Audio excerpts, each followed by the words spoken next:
मुझे यकीन नहीं आ रहा कि सब इतना अच्छा चल रहा है। केनान एक ही रात में बहुत बदल गया है। डॉक्टर के पास साथ गया, अल्ट्रासाउंड पे खड़ा हुआ। यार कितनी अच्छी बात है। लगता है पहले वो ये खबर सुनकर शॉक में आ गया था, इसीलिए उसका रिएक्शन थोड़ा अलग था। सच कहूँ तो केनान की बिल्कुल समझ नहीं आती। पहले रिएक्ट करता है, फिर अपनी गलती समझ जाता है। बिल्कुल, आज का दिन बहुत अच्छा था, मैं खुश भी बहुत हुई। लेकिन क्या पता कल कोई सरप्राइज हो। वो केनान है। खानदान, तुम फिक्र मत करो, अब से अच्छा सोचो। इस वक्त तुम्हारी और तुम्हारे बच्चे की सेहत सबसे ज्यादा इम्पोर्टेंट है। बिल्कुल। जब मैंने केनान से दूसरी बार शादी की तो कुछ चीजें कबूल भी की। वो केनान है, वो नहीं बदलेगा और कोई उसे बदल भी नहीं सकता। तो मुझे ही अपने बच्चे पे तवज्जो देनी होगी। बिल्कुल ठीक कह रही हो तुम खानदान।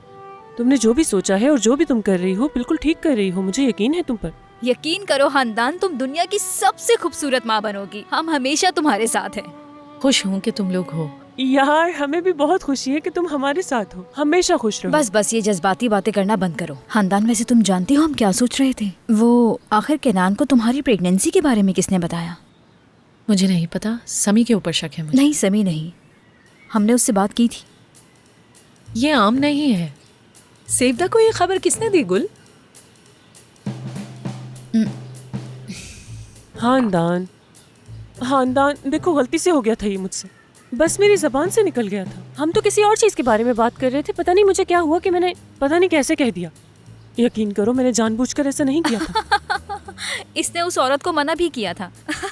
वो आई और उसने डिनर के बीच में ही बोल दिया, सबके सामने। उसके बारे में तो बात ही मत करो। बहुत गुस्सा हूँ मैं उस पर। मना भी किया था उसे। देखो बस तुम मुझ पर गुस्सा मत होना, ठीक है? सेवदा का इसमें कोई भी कसूर नहीं। तुमने वादा खिलाफी की है गुल। देखो ऐसा तो मत कहो। यकीन करो खानदान। बहुत शुक्रिया तुम्हारा। बहुत शुक्रिया आयशा, ये तुम्हारे लिए बनाया है। मैं जरूर खाऊंगी। अरे तुम्हें खाने की पड़ी है? तुमने देखा नहीं है क्या कह रही है? सही कह रही हूँ।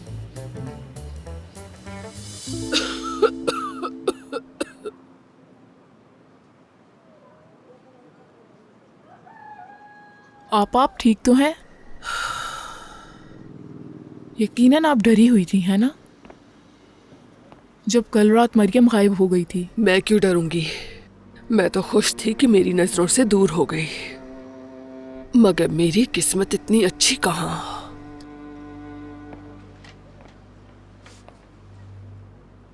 तुम क्यों बैठी हो? हाँ, किसी ने कहा है बैठने के लिए? चलो उठो, अकेला छोड़ दो मुझे। ऐसा तो मत कहें, आपकी जिंदगी बहुत मुश्किल होती जा रही है। मैं समझती हूँ, आपने मेमदू जैसे आदमी के साथ जिंदगी गुजारी है।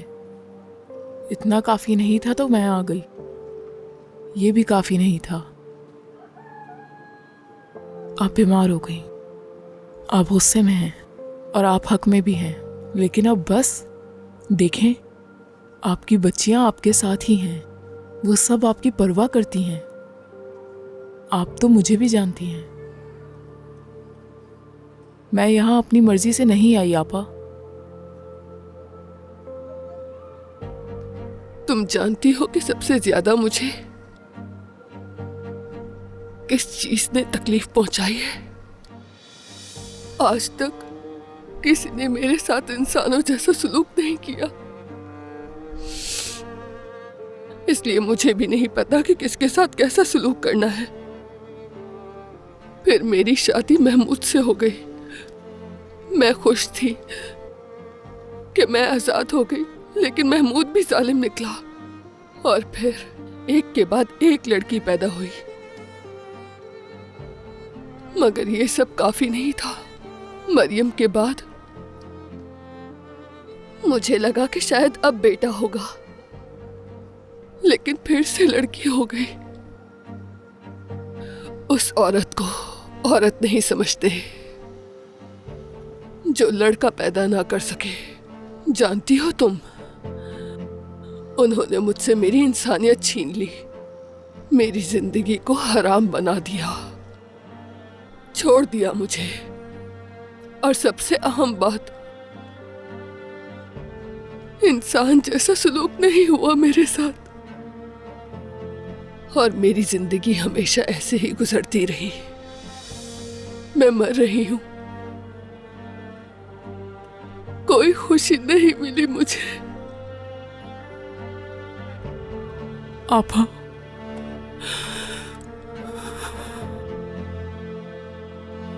खैर जो भी है, चंद अच्छी बातें करके ये मत सोचना कि हम दोस्त बन गए। चलो जाओ यहाँ से, मुझे अब सोना है।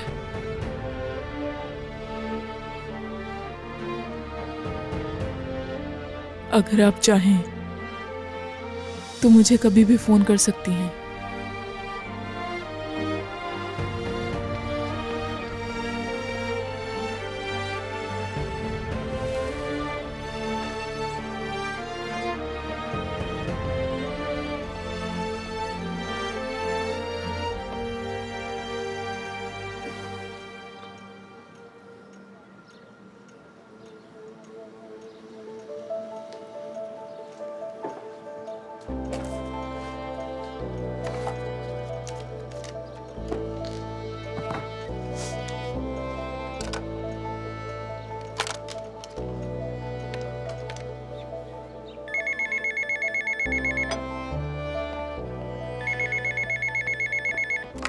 हेलो जी, कहें। हेलो एमिने, ये तुम हो? हनीफे, कुछ हुआ है क्या? नहीं नहीं, कुछ हुआ नहीं है, तुम डरो मत, सब ठीक है। क्या हुआ है? मैंने तुम्हें ये नंबर इमरजेंसी के लिए दिया था ना। तुम जानती हो ना ये मेरे काम की जगह है। जानती हूँ। तुम्हारी अम्मी ठीक नहीं है, मतलब वो पहले भी ठीक नहीं थी, उनका हौसला भी टूट चुका है। वो मुझसे बात कर रही थी, वो इतना सच बोल रही थी कि मुझे समझ ही नहीं आया कि क्या करूं, इसलिए तुम्हें फोन कर लिया मैंने। मुझे समझ नहीं आ रहा कि मैं क्या कहूँ। वो किसी की मदद कबूल नहीं करती और ना ही किसी की बात सुनती है, कोई बात नहीं मानती वो। मैं उस औरत को इतना बीमार होता हुआ बर्दाश्त नहीं कर सकती। हम कुछ ऐसा कर सकते हैं कि उसके चेहरे पर मुस्कुराहट आ जाए। क्या वो तुम्हारी और तुम्हारी बहन की खुशियाँ देख सकती हैं? क्या हो गया, अब ये कहाँ से आ गया हनीफे? ऐसे कह रहे हैं जैसे जानबूझ के शादी नहीं कर रहे। अगर कोई मुझसे शादी करना चाहता तो क्या मैं उस घर में रहती? वो आदमी फातिमा के करीब है ना, किनान साहब। देखो, उनकी बात मत करो और उन्हें इन मामलात में मत घसीटो। वो अच्छा, ठीक है। मैं चाहती हूँ वो औरत बस मुस्कुराए, उसके लिए अच्छा होगा। हाँ, क्या कह सकते हैं। अच्छा ठीक है, मैं अब फोन रखती हूँ, मुझे यहाँ काफी सारे काम करने हैं। ठीक है, मुझे माफ करना। ठीक है, खुदा हाफिज। डरो मत, मैं हूँ अमीना। क्या हुआ? मैं भी इस घर में काम करता हूँ, कुछ सामान लेकर आया था। हाँ। तुम फोन पर बात कर रही थी, इसलिए रोकना मुनासिब नहीं समझा। सब खैरियत है? इसका मतलब है आपने मेरी बातें सुन ली? हाँ सुनी, लेकिन फिक्र मत करो, मैं किसी को नहीं बताऊंगा। अमीना, तुम फादी की क्या लगती हो? बहन हूँ मैं उसकी। हाँ, तो ये तुमने हमसे छुपाया क्यों? फादी एक अच्छी लड़की है। क्योंकि वो नहीं चाहती थी कि किसी को पता चले, हमारे घरेलू मसाइल की वजह से, ताकि मेरे बाबा कोई मसला ना करे, और इसी वजह से उसने बताना मुनासिब नहीं समझा, ताकि किसी किस्म का कोई मसला ना हो। बस यही बात है। समझ गया मैं, तुम्हारा ये राज महफूज रहेगा, ठीक है?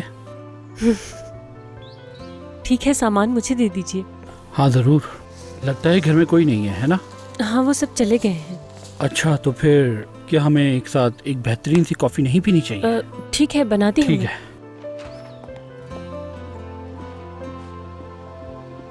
ये क्या कर रहे हैं? वो आने ही वाले होंगे। कुछ नहीं होगा, फिक्र मत करो। तो क्या हम इन सोफों पर बैठकर कुछ देर मजा नहीं ले सकते? हाँ चलो, तुम कॉफी बना कर लेकर आओ। अच्छा ठीक है।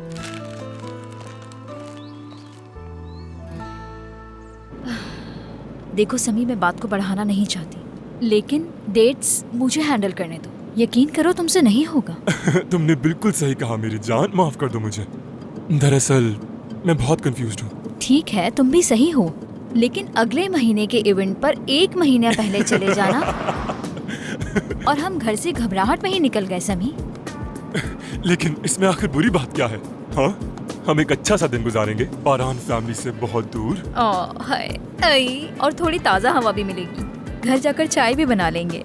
बिल्कुल बनाएंगे। अरे थोड़ी आराम से बैठो मीने, मैं कह रहा हूँ वो लोग देर से आएंगे। हाँ ठीक है, लेकिन मुझे इस सब की आदत नहीं है ना। डाल लो आदत। तुम क्या शादी के बारे में सोच रही हो? अभी फोन पर बात करते हुए मैंने सुना।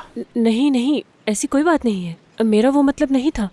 हम कुछ और ही बात कर रहे थे। हनीफे मेरी माँ की बात कर रही थी। तो फिर कोई नहीं है यानी? हाँ, ऐसा कुछ नहीं। तो इसका मतलब यह है कि मैं खुशकिस्मत हूँ। तो फिर हमें जल्दी करनी चाहिए, है ना? तो जब मैं कॉफ़ी पी ही चुका हूं तो मैं अल्लाह और उसके नबी के फरमान के मुताबिक मैं ईमेने का रिश्ता मांगता हूँ।